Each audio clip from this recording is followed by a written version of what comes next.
Hello, everyone. So I'm back from my 1-month hiatus, and I just found out something pretty interesting today.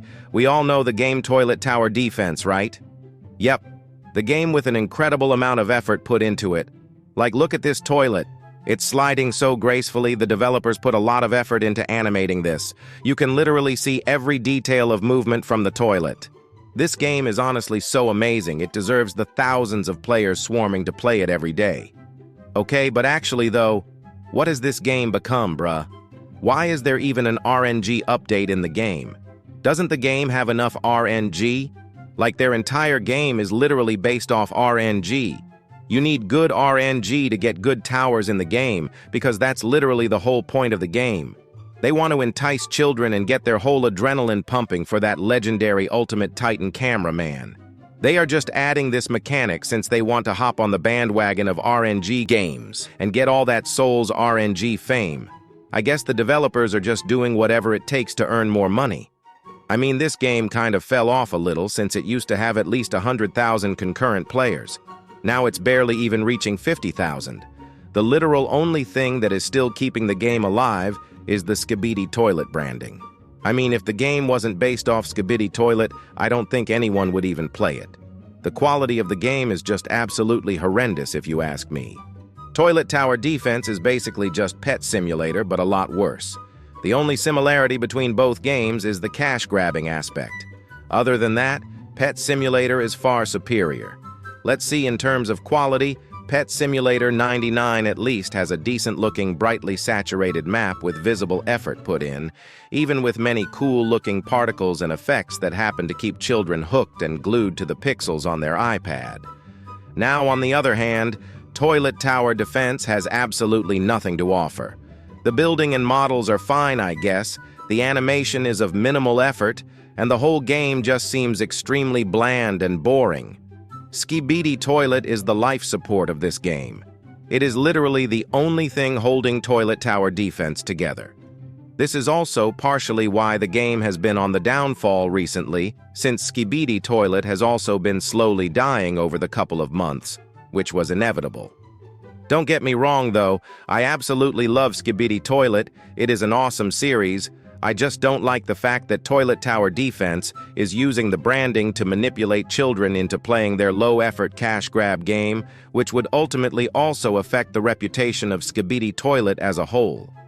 I know the game was actually licensed by the Skibidi Toilet creator, but still, it doesn't change the fact that the developers have greedy intentions. Speaking of greedy intentions, I recently found out that the developers actually made a plushie merch. That sounds pretty cool, right? Well, let's take a look at it.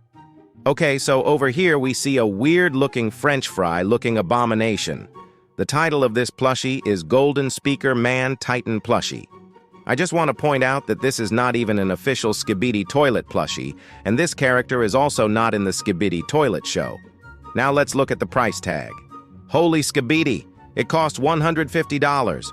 Who in the right mind would buy this plushie unless you're Elon Musk or a content creator?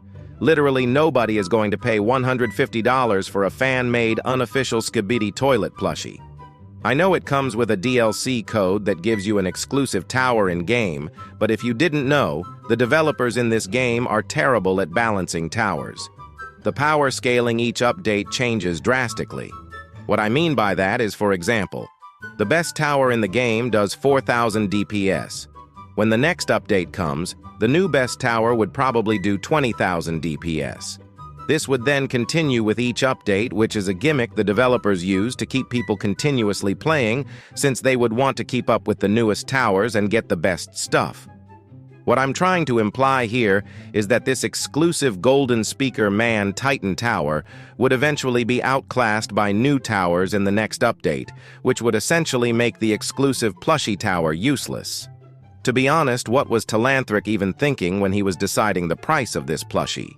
Talanthric probably already knew that most people wouldn't buy it anyway, so he placed a shiny red label at the top left to remind children that it is extremely limited, which would make them want to immediately steal their parents' credit card to buy this goofy-looking cheese stick plushie for their favorite Roblox game.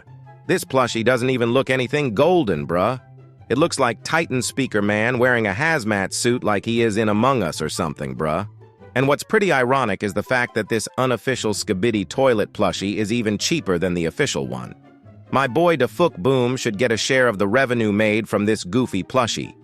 At this rate Toilet Tower Defense is going, I honestly wouldn't be surprised if they started selling NFTs. I wonder how thousands of people are even entertained in this game and still regularly play it. It's so repetitive with limited tasks to do in the game, just killing the same toilets over and over again. Maybe the brain rot has really gotten into them. Or maybe I just haven't seen the bright side of Toilet Tower Defense yet. Maybe I was wrong about this. Maybe the fun and hype of Toilet Tower Defense was the simplicity that it had. The basic animations, ugly-looking models, unnecessarily overpowered towers, overpriced exclusive units and items in the game. The amount of gambling involved. Maybe all of this was what made this game unique and stand out from the rest. Maybe this is where Toilet Tower Defense shined and I didn't even realize at all. I guess Toilet Tower Defense is truly an awesome game after all. We should all support the developers for working so hard on the game by buying the Golden Speaker Titan Plus. I'm sorry I wasn't thinking straight earlier. Anyway, let's just check out the game to see how it's like. There's this funny-looking green guy holding a sword. I must say they sort of improved, like this guy looks a lot cooler than the goofy towers they used to make, but I still don't see how this green dice dude is related to Skibidi Toilet. Also, why is this crate called an RNG crate? Shouldn't they just call it a dice crate? I mean, since everything here is literally based off RNG. So I should also call these RNG crates since they have percentages on them. And this Ultra Turkey crate should then also be renamed to Ultra Turkey RNG crate. This doesn't even make sense. Either way, the children playing the game wouldn't care. They'll just be mindlessly grinding for whatever the best stuff in the game is. Another thing is that there's like a billion different events currently happening at once to keep players entertained. There's 4 different currencies at the bottom of my screen. Oh yes, we can't forget about the AFK farm area. This is the iconic feature that is in every cash grab game for developers to earn extra premium payouts. Also, please don't feel offended by anything I'm saying in this video. It's all just for fun. If you enjoy playing this game, go ahead. I believe that as long as you're having fun, you should do whatever you want, regardless of whatever others say. Just try not to spend $150 on that plushie, though. It really is not worth your money. Just another thing to add, I just realized there are now playtime rewards which were previously not in the game. Talanthric really wants to maximize his income through this game. Also, why is there a Sigma gift with a man face? Well, I think this is enough Toilet Tower Defense for this video. Whatever you do, just do not buy this plushie. You'll probably regret this life decision years later if you do. Thank you for watching and goodbye.